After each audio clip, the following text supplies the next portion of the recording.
बशीरा हाथ चला रहा है या मेहंदी लगा रहा है? देख, वो सामने से भूखों का लश्कर आ रहा है। अगर आज चिकन कम पड़ा या रोल ठंडे हुए तो तेरी दिहाड़ी से पैसे काट लूंगा। सेठ मुनव्वर ने अपने मुलाजिम को झाड़ते हुए कहा। बशीरा पसीने में सराबोर थका हुआ बोला।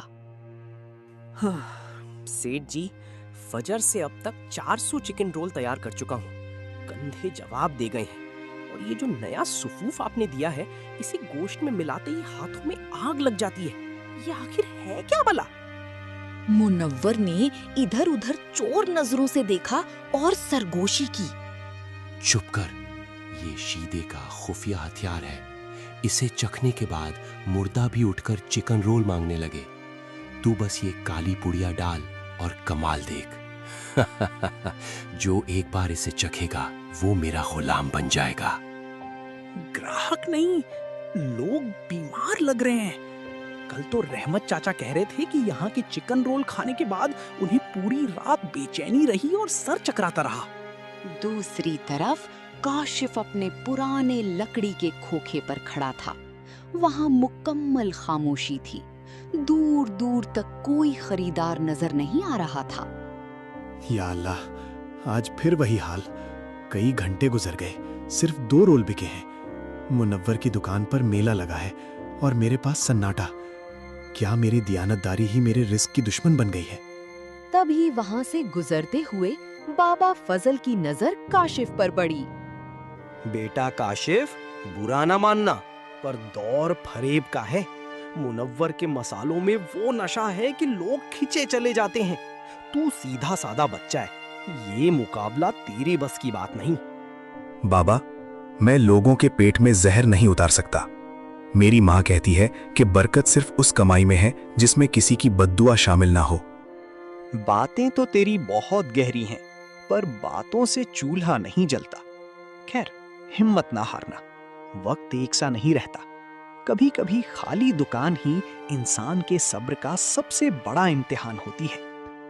बाबा फजल दुआ देते हुए आगे बढ़ गए। उधर मुनव्वर की दुकान पर तिल धरने की जगह न थी। लोग चिकन रोल का तीखा और अजीब सा जायका चखकर हैरान भी थे और बेहाल भी। ओ भाई, मुनव्वर मियाँ, इसमें क्या मिलाया है?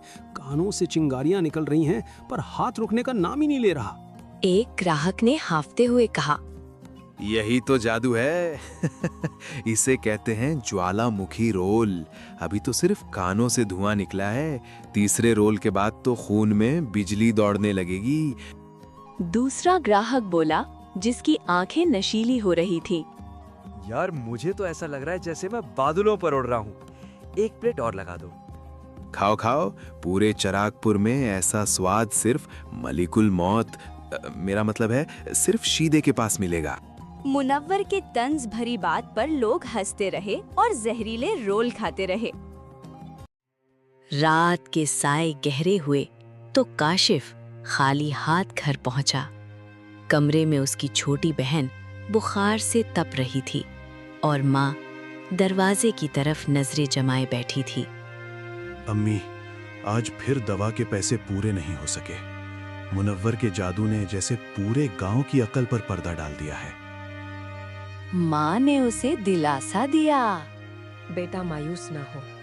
अंधेरा जितना भी घना हो, सच्चाई का एक दिया उसे मिटाने के लिए काफी होता है। आज मैं तुझे वो चीज दूंगी जो तेरे पिता ने अपनी आखिरी निशानी के तौर पर मुझे दी थी। माँ ने एक पुरानी और बोसीदा तहरीर निकालकर काशिफ के हाथ में थमा दी।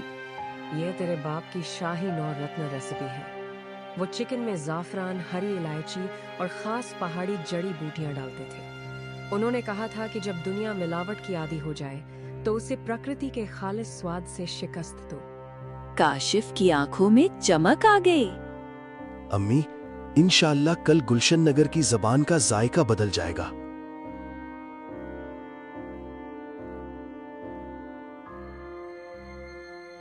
अगली सुबह मुनव्वर अपनी गद्दी पर बैठा नोट गिन रहा था।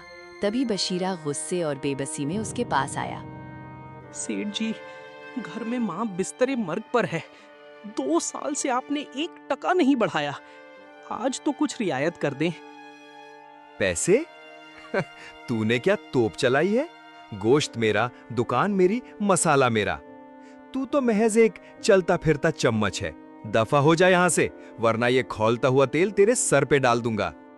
ठीक है सेठ जी, आज आपने इस चमचे को ठुकराया है।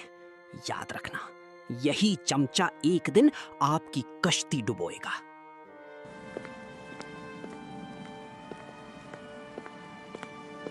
दूसरे दिन काशिफ ने वालिद के नुस्खे के मुताबिक मसाला तैयार किया और दुकान सजाई।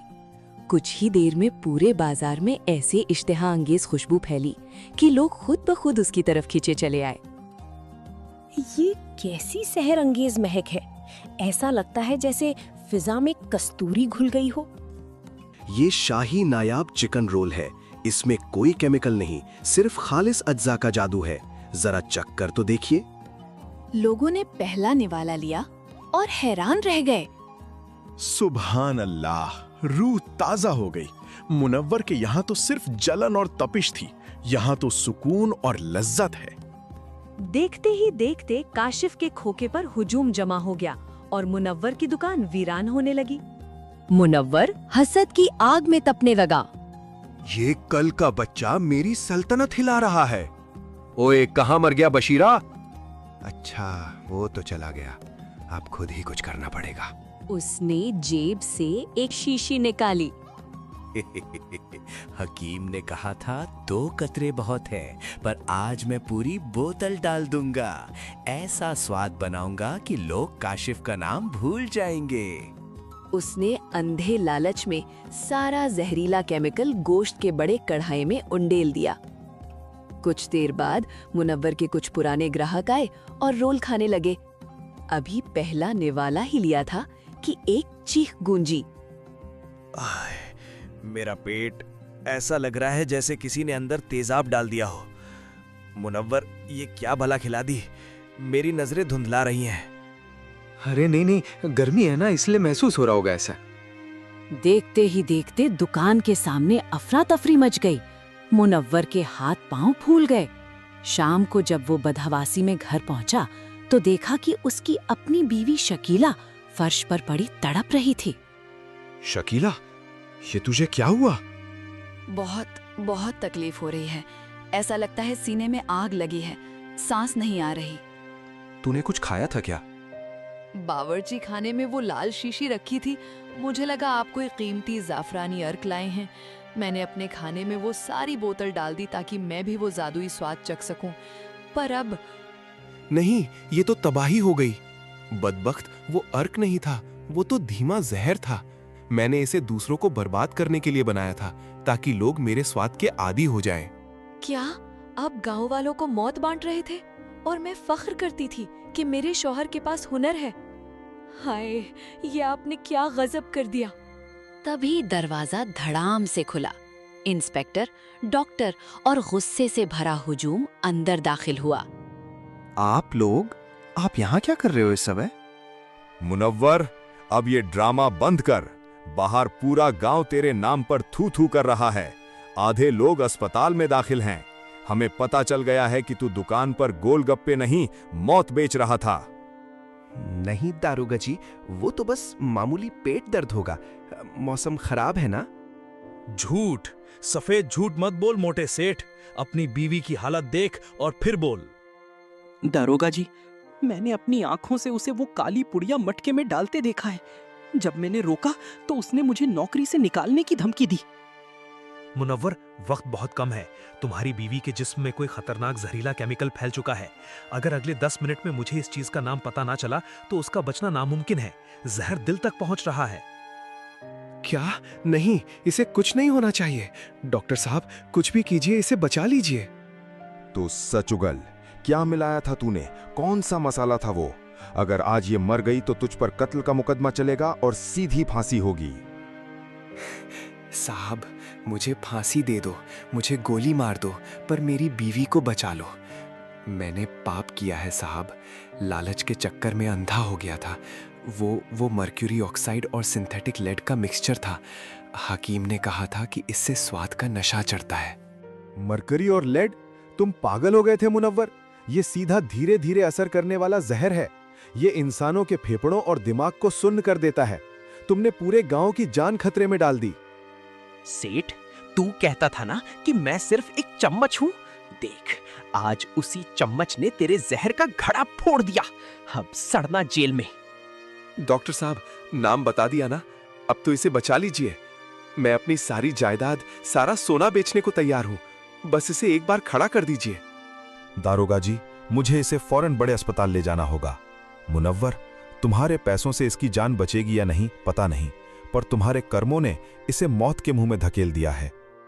चल मुनव्वर, अब तेरी जगह घर नहीं, काला कोठरी है। तेरे इस हकीम को भी हवालात में डाल दिया है। बाकी का हिसाब अब कानून करेगा। आखिरकार मुनव्वर को अपने बुरे कर्मों की सजा मिल ही जाती है। लालच और धोखे से खड़ी की गई उसकी दुनिया एक पल में उजड़ जाती है, जबकि ईमानदारी और मेहनत की जीत होती है। अगर आपको कहानी पसंद आई हो तो जरूर चैनल सब्सक्राइब करें।